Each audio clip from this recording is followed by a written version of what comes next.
Dear students, आपने ये तो समझ लिया कि संतुलन कीमत का निर्धारण कैसे होता है। एक बाजार में दो पक्ष होते हैं, एक होता है उपभोक्ता का पक्ष और एक होता है उत्पादक। उत्पादक हमेशा वस्तु को अधिक से अधिक कीमत पर बेचना चाहता है और उपभोक्ता उसी वस्तु को कम से कम कीमत पर खरीदना चाहता है।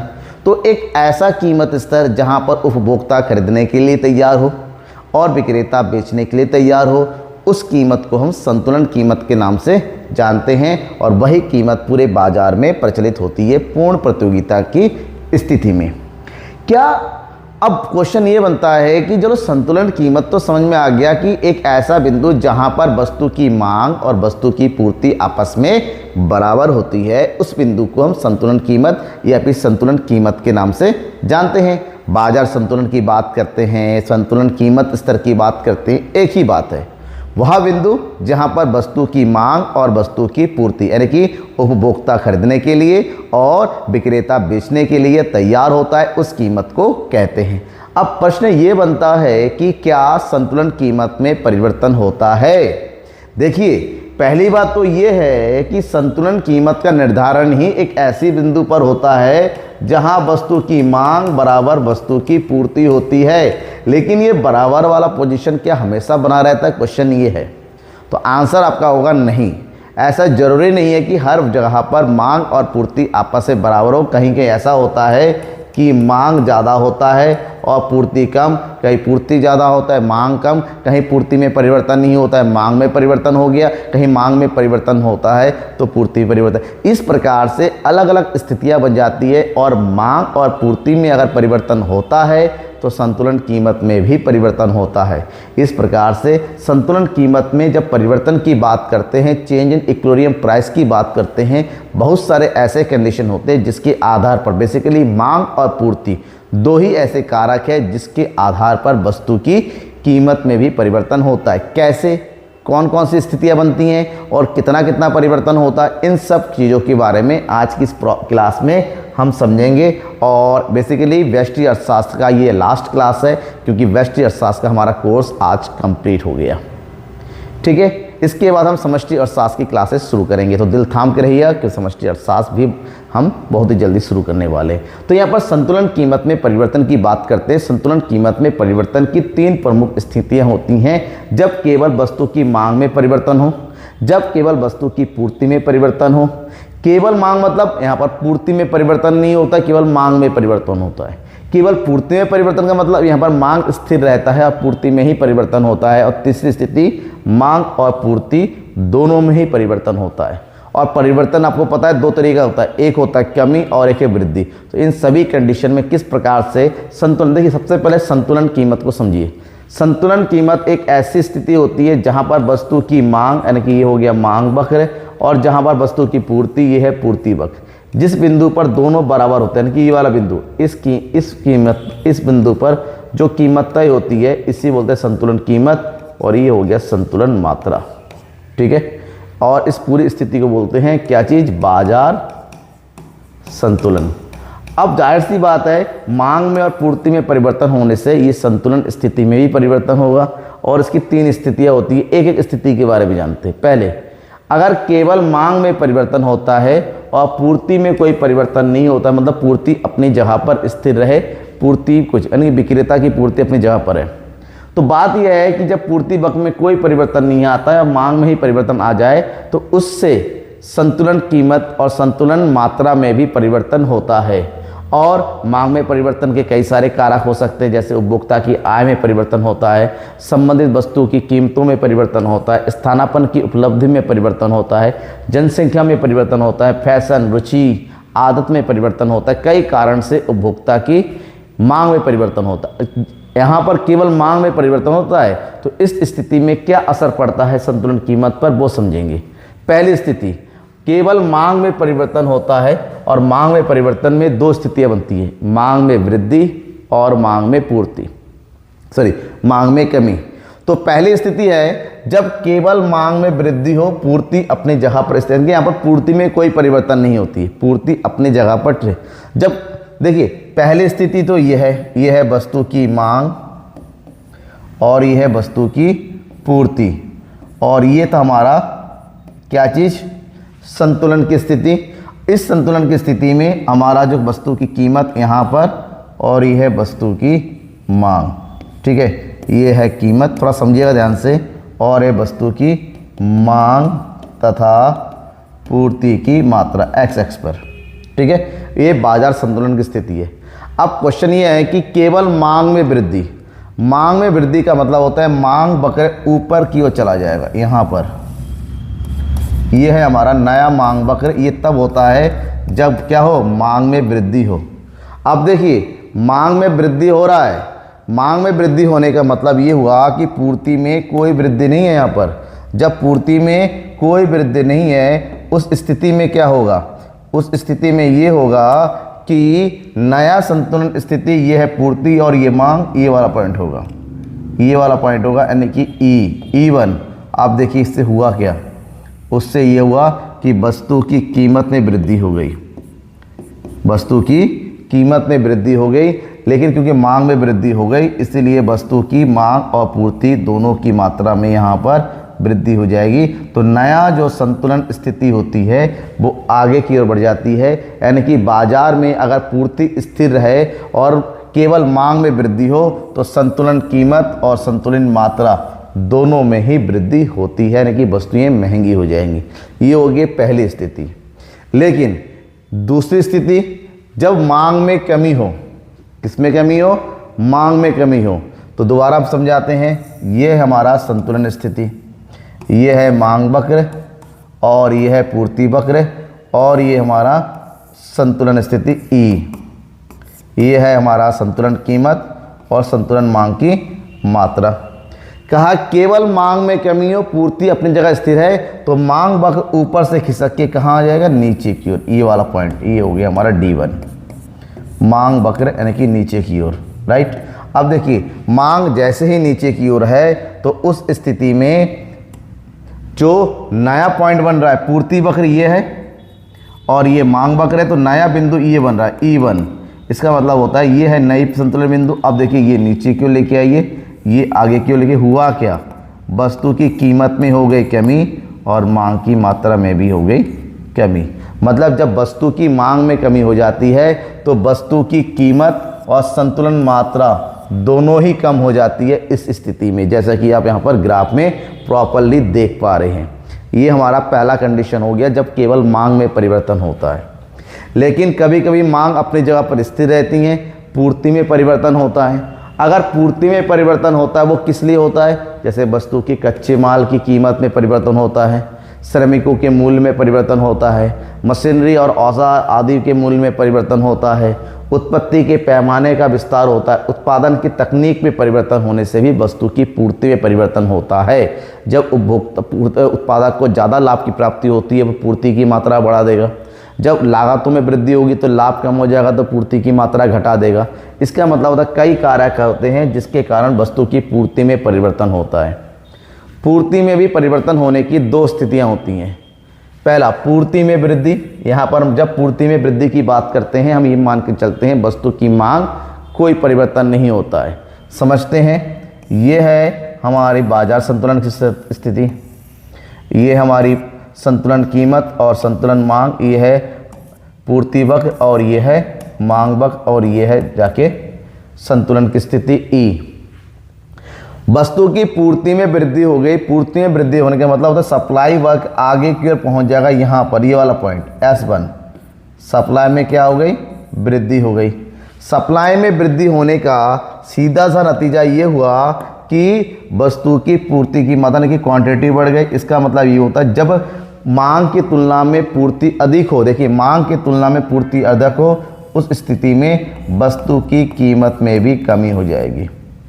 यहाँ पर मांग अपनी जगह पर है, मांग में कोई परिवर्तन नहीं होता लेकिन पूर्ति में परिवर्तन होता है। ऐसे में पूर्ति अधिक, जब पूर्ति की अधिक होती है जो वस्तु की कीमतें कैसी हो जाती है?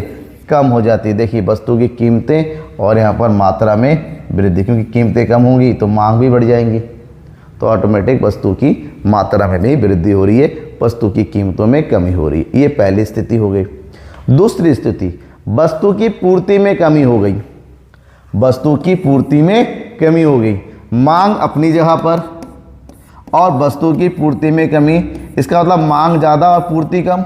जब मांग ज़्यादा और पूर्ति कम होती है उस स्थिति में वस्तु की कीमतें जो है क्या हो जाती हैं, बढ़ जाती हैं। वस्तु की कीमतें बढ़ जाती हैं। मत ये है हमारी पुरानी स्थिति, ये है हमारा पहले वाला, ये है संतुलन कीमत और ये है मात्रा। ठीक है, ये हमारा संतुलन मांग वक्र और ये है पूर्ति वक्र। हुआ क्या, वस्तु की पूर्ति में हो गई कमी। कोई भी कारण हो सकता है, लागत बढ़ सकती होती है, तकनीक पुरानी हो गई, बहुत सारे कारक है। ऐसे में पूर्ति वक्र ऊपर की ओर पहुंच जाएगा, ये वाला। ठीक है, या मतलब पूर्ति में क्या हो गई, कमी। जब पूर्ति में कमी होती है तो उस स्थिति में क्या होता है ना, उस स्थिति में तो नया जो है जो हमारी कीमत है वो कीमत बढ़ के ऊपर, क्योंकि वस्तु की मांग ज़्यादा, इस स्थिति में पूर्ति कम है, मांग ज़्यादा होने पर वस्तु की कीमतें बढ़ जाती है और मात्रा हमारी क्या हो जाती है, घट जाती है। देखिए, क्योंकि महंगा माल कोई खरीदेगा नहीं, नया बिंदु ये वाला पॉइंट हो जाएगा और इस तरह से धीरे धीरे मात्रा में कमी होनी शुरू हो जाएगी। ये तब होता है जब केवल मांग और जब केवल पूर्ति में परिवर्तन होता है। ये स्थिति आपने देख ली, लेकिन हमेशा ऐसा नहीं होता है। कभी कभी होता है मांग और पूर्ति दोनों में ही परिवर्तन होता है, यानी कि उपभोक्ता और उत्पादक दोनों के व्यवहार में परिवर्तन होता है। उपभोक्ता के व्यवहार में परिवर्तन होने से पूर्ति में परिवर्तन होगा, उपभोक्ता के व्यवहार में परिवर्तन होने से मांग में परिवर्तन होगा। तो यहाँ पर अगर दोनों में परिवर्तन होता है तो एक यहाँ पर भी दो कंडीशन है, दोनों में एक साथ वृद्धि और दोनों में एक साथ कमी। अगर दोनों में एक साथ वृद्धि एक साथ कमी हो जाए तो क्या हो जाएगा, तो पहला पॉइंट मांग एवं पूर्ति में एक साथ वृद्धि। यहाँ पर भी तीन कंडीशन है, मांग में ज़्यादा वृद्धि पूर्ति में कम, मांग और पूर्ति में समान वृद्धि, पूर्ति में ज़्यादा वृद्धि और मांग में कम। तो पहला पॉइंट होता है यदि मांग में वृद्धि अधिक हो, यानी कि मांग में ज़्यादा वृद्धि होता है डेल्टा मांग, और डेल्टा जो पूर्ति होता है वो कम होता है। कैसे समझ में आएगा, समझिए। ये है हमारा मांग वक्र और ये है पूर्ति वक्र। ये हमारा कीमत और योग्य मात्रा और योग्य संतुलन कीमत। पॉइंट ये है कि मांग और पूर्ति दोनों में ही परिवर्तन हो रहा है, लेकिन मांग में ज़्यादा और पूर्ति में कम। अगर मांग में ज़्यादा परिवर्तन हो रहा है तो मांग वक्र हमारा ज़्यादा आगे की ओर बढ़ेगा, ये वाला पॉइंट। ये हमारा मांग वक्र परिवर्तन होने के बाद ये वाला, ठीक है। और पूर्ति में वृद्धि हो लेकिन मांग की तुलना में कम, पूर्ति में जब वृद्धि होती है मांग के चलते हम ये वाली वृद्धि हो रही है। ये है हमारा नया पूर्ति वक्र, ये देखिए। तो इस तरीके से हमने क्या देखा, हमने ये देखा कि पहले मांग में वृद्धि हुई और फिर पूर्ति में वृद्धि हुई, लेकिन मांग में वृद्धि ज़्यादा पूर्ति में कम। तो नया जो पॉइंट बन रहा है ये वाला पॉइंट बन रहा है, ये E1, क्योंकि नया मांग वक्र है, नई पूर्ति वक्र इस बिंदु पर आपस में मिल रहे हैं। तो इस प्रकार से जो वस्तु की कीमत देखिए क्या हो गई, बढ़ गई, और मात्रा में भी क्या हो गई, वृद्धि हो गई।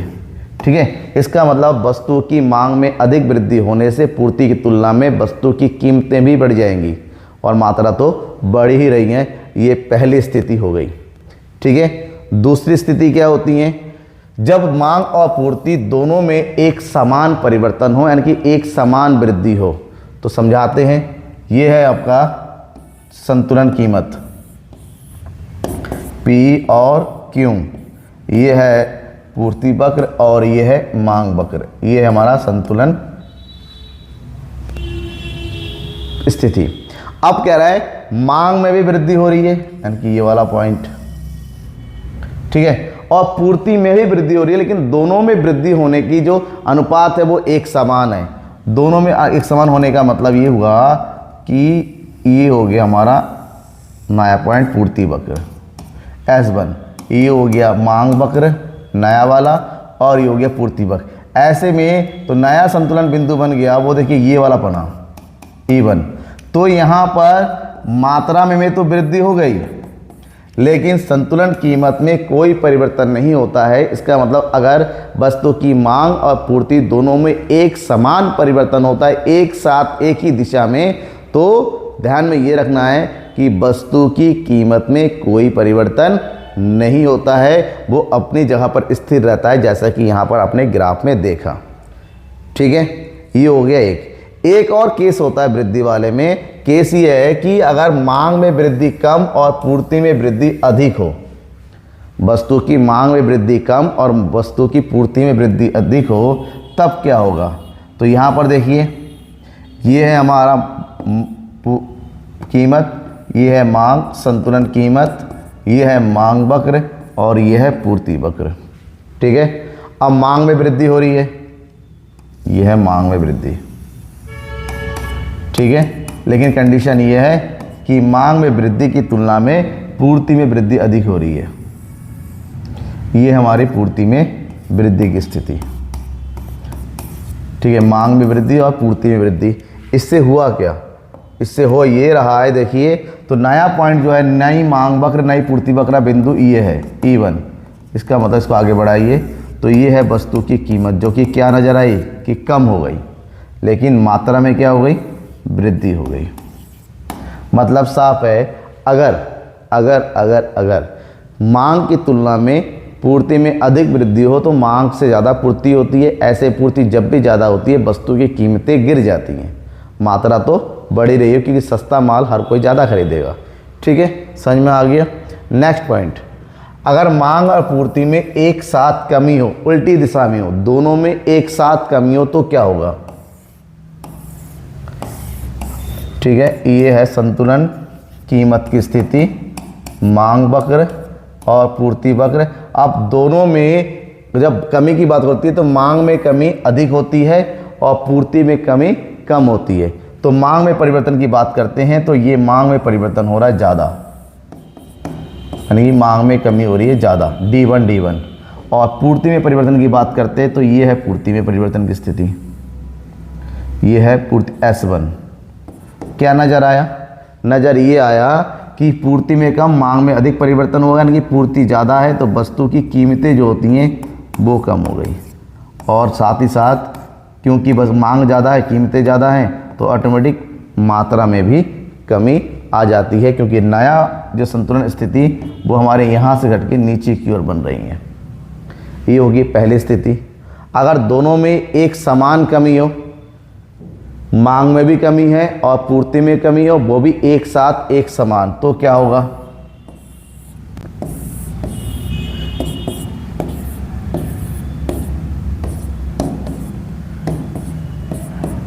ठीक है, दोनों में एक साथ कमी को दर्शाते हैं। ये है हमारा मांग में कमी, सेम ये है हमारा पूर्ति में कमी। देखिए मांग में भी कमी है और ये पूर्ति में कमी है, दोनों में एक समान परिवर्तन और एक समान कमी। तो ऐसे में नए संतुलन बिंदु कहाँ बन रहा है, यहाँ पर आगे की ओर। नए संतुलन बिंदु से होने वाले यहाँ पर वस्तु की मात्रा में तो कमी हो रही है, लेकिन वस्तु की कीमत में भी यहाँ पर कोई परिवर्तन नहीं होता है। यानी कि चाहे दोनों में एक समान वृद्धि हो, चाहे दोनों में एक समान कमी हो, ध्यान में रखना कीमत में कोई परिवर्तन नहीं होता है, कीमत अपनी जगह पर ही स्थिर होती हैं। नेक्स्ट पॉइंट है, अगर मांग में कमी कम हो और पूर्ति में कमी अधिक हो तो क्या होगा।